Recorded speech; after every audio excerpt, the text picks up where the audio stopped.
사랑하는 성도님들, 고린도 도시는 어떤 도시였습니까? 고린도 도시는 북방 마게도니아로 나아가는 육로의 출발지였으며 지중해 수많은 선박들이 전박하는 두 개의 항구에 위치한 목적지였습니다. 따라서 이 도시는 자연스럽게 경제적으로 번창한 도시였으며 고린도는 학문으로 아테네와 가까워 그 철학의 범주에 속한 도시였습니다. 하지만 미의 여신 아프로디테를 섬기는 지극히 종교적인 도시였고 온갖 인종이 군집하는 국제적인 도시였습니다. 무엇보다도 고린도는 난잡한 성행위와 방탕한 삶으로 유명했습니다. 그래서 고린도 도시 안에 있는 사람들이 바라볼 때 그에 대한 인식이 성적으로 타락한 사람들이라고 그들을 바라보았습니다. 그런데 이 음란하고 우상 숭배가 가득한 곳에 하나님께서 바울을 부르셔서 교회를 세우셨다는 것입니다. 고린도 교회 안에서 바울에게 손가락질을 하면서 자신들 나름대로 바울을 평가하고 있습니다. 당신이 사도가 맞습니까? 라는 이 배경에서 고린도전서 1장 1절을 보면 그가 자신을 이렇게 소개하고 있음을 알 수 있습니다. 고린도전서 1장 1절입니다. 하나님의 뜻을 따라 그리스도 예수의 사도로 부름을 받은 바울과 형제 소세네는. 아멘.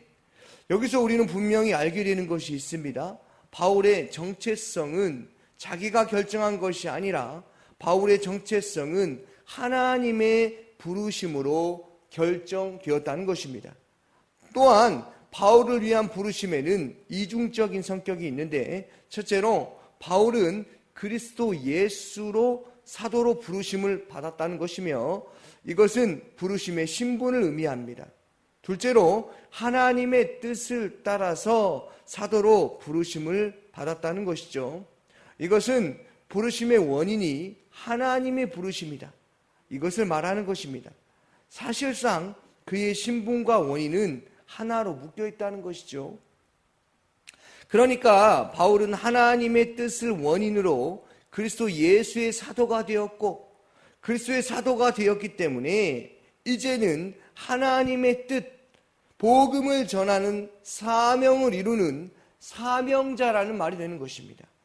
사랑하는 성도님들, 교회마다 제각기 이름이 있지만 사실 교회는 하나님이 세워주신 교회라는 것이 틀림없다는 것이죠.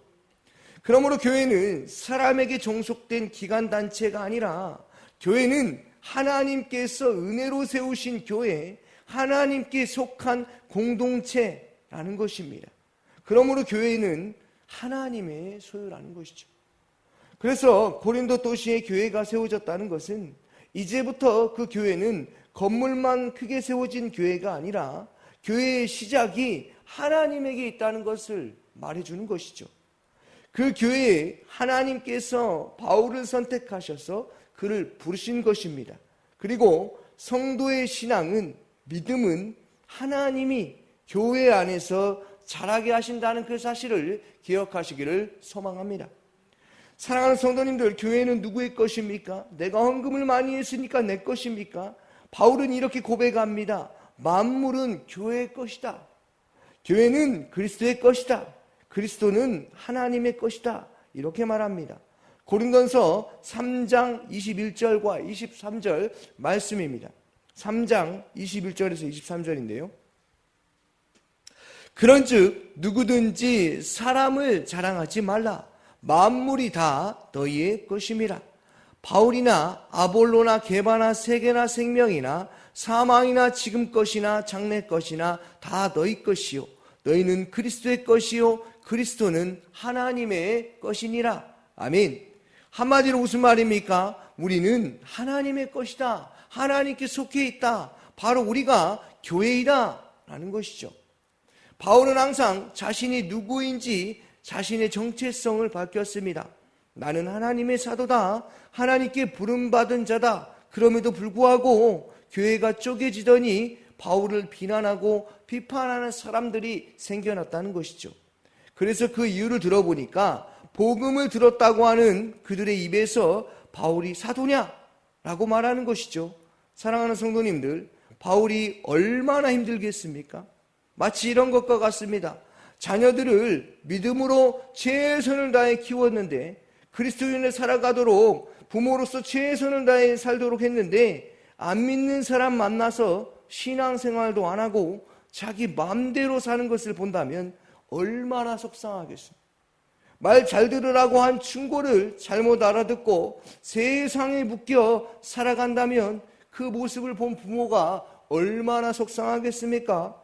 지금 바울은 그보다 더한 아픔을 느끼고 있습니다.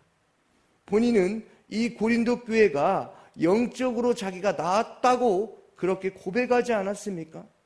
그런데 어쩌면 그들은 자기의 제자들과도 같은 그들 아닙니까? 그런데 그들이 비판하기 시작합니다. 당신이 사도가 맞냐? 가는 곳곳마다 종종 그런 이야기를 듣는 것입니다.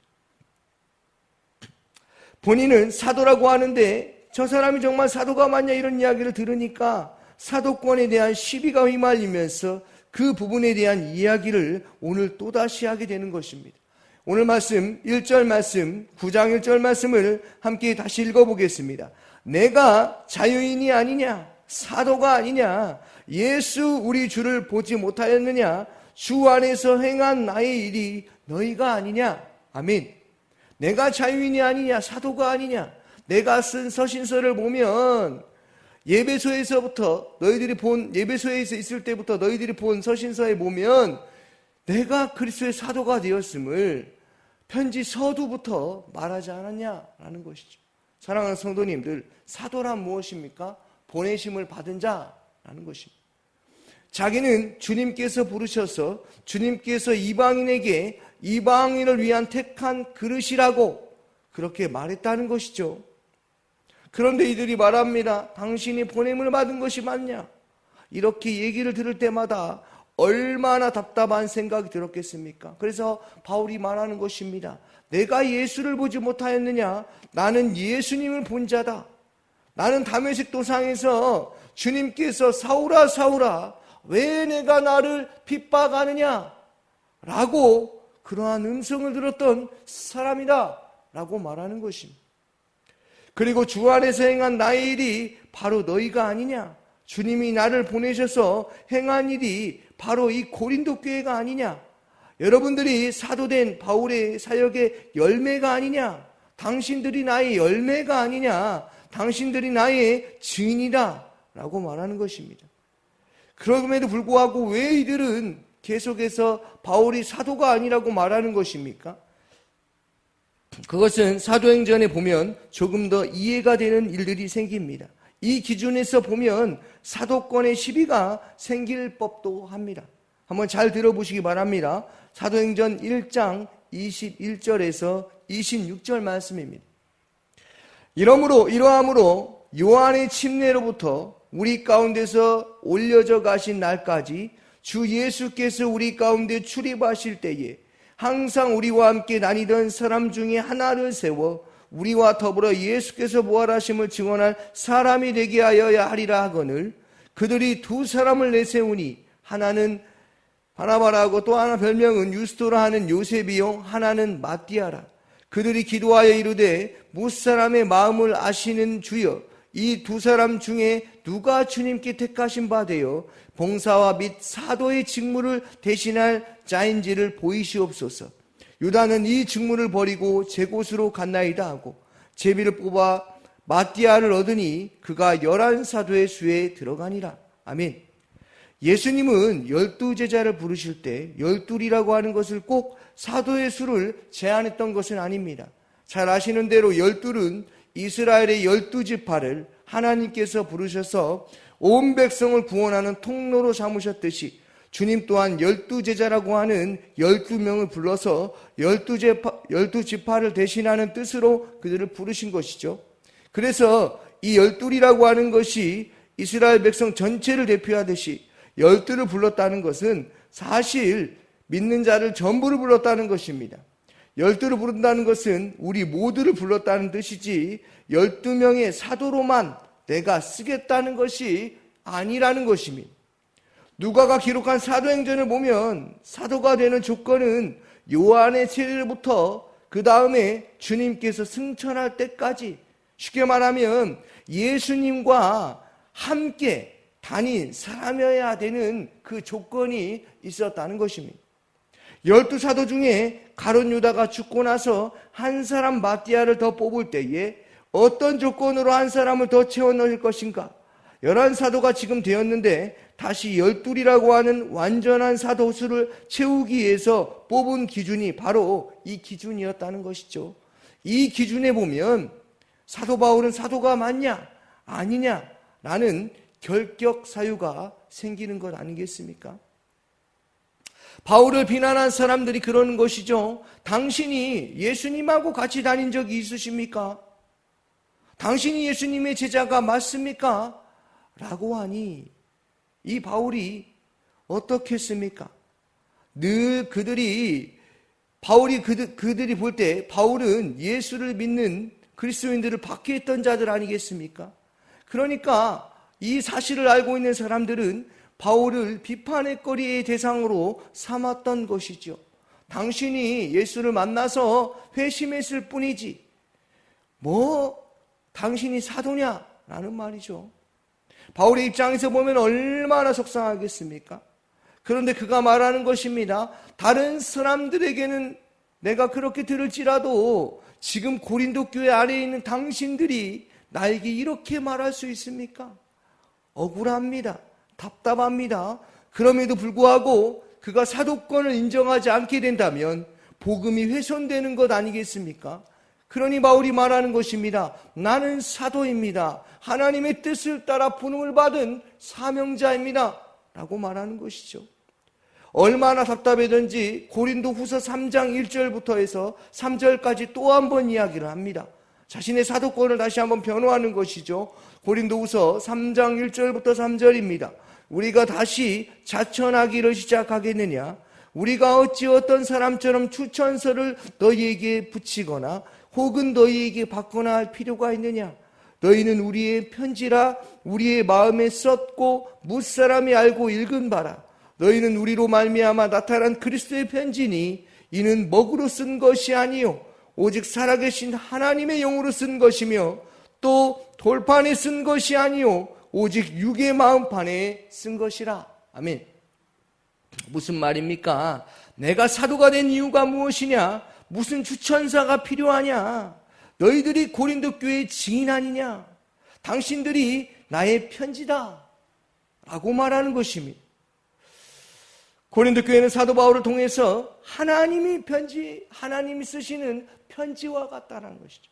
사랑하는 성도님들, 이 시대도 마찬가지입니다. 그리스도인으로 살아가면서 매번 좋은 소리만 듣고 살아갈 수 없다는 것을 기억하시기를 바랍니다. 무슨 말입니까? 사람들의 평가에 귀 기울이지 마시기를 바랍니다. 사람들의 평가에 귀 기울이고 이 세상을 살아간다면 우리는 어느 순간에 그리스도인이라는 그 사실의 정체성을 잊고 살아갈 때가 있다는 것이죠. 그러면 어떻게 됩니까? 내 자존심이 튀어나옵니다. 감히 나에게 이런 말을 할 수가 있어라고 하면서 반문하지 않겠습니까? 그런데 예수를 생각하면 그 마음이 사그라드는 것 아니겠습니까?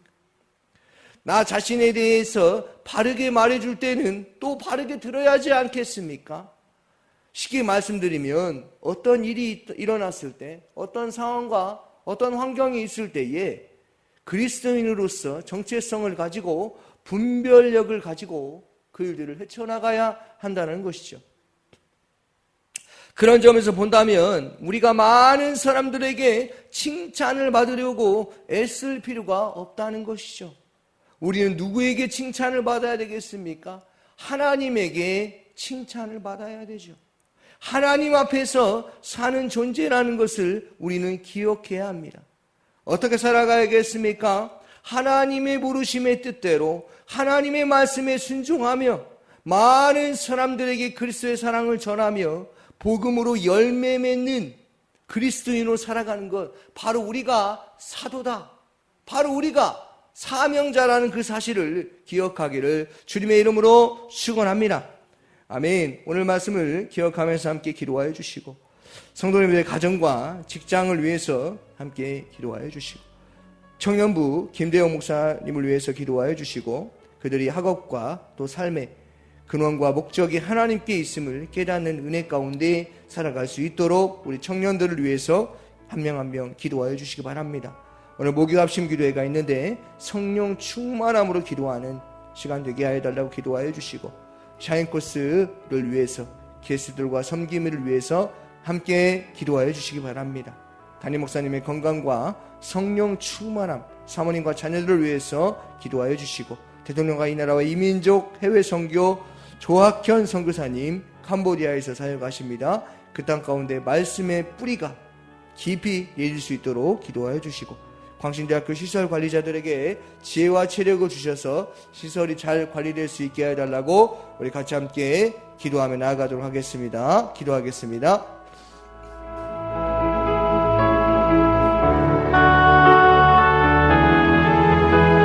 사랑의 많으신 아버지 하나님, 우리도 예수 그리스도의 편지로 향기로 살아갈 수 있는 자들임을 알게 하시니 감사합니다. 아버지 하나님, 억울한 일, 답답한 일을 당한다 할지라도 하나님 앞에 하나님을 바라보며 살아가는 자를 다 되게 하여 주시고, 믿음의 주여 온전케 하신 예수를 바라보며 상황과 환경과 여건 속에서 살아계신 주님을 바라보며 살아갈 수 있도록 주님 함께하여 주시옵소서.